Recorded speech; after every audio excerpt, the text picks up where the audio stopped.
Hey everyone, we are installing PPF on this brand new Hyundai Sonata, and this isn't a video to knock the car or any car, because honestly most new cars, it doesn't matter what brand you love the most, your brand has the same issue. The Corvettes have suction cup marks. We've shown you on Dodge Challengers where nibs have been sanded and removed at the factory but not polished after.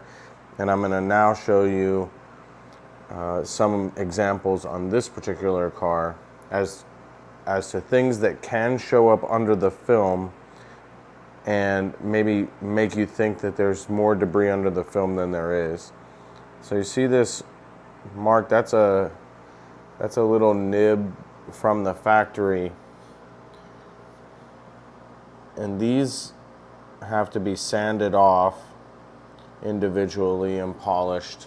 And in some cases, you know, it just depends, like there's black showing through on most of them, and so this appears elsewhere in the car under the film. And so you see how it has that little bit of a raised area. Now I try to push it down with heat, but this is a possibility.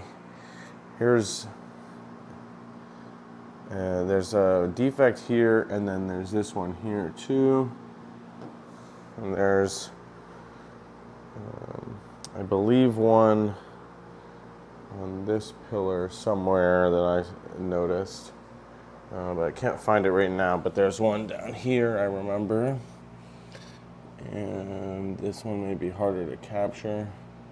Well, there's one right here, but it doesn't have that black appearance, and you can't really, it's hard to see on camera. You may be able to see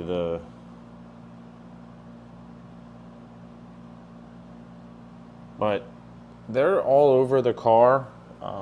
I tell clients try not to worry too much about it, because every new car, regardless of make or model, tends to have it.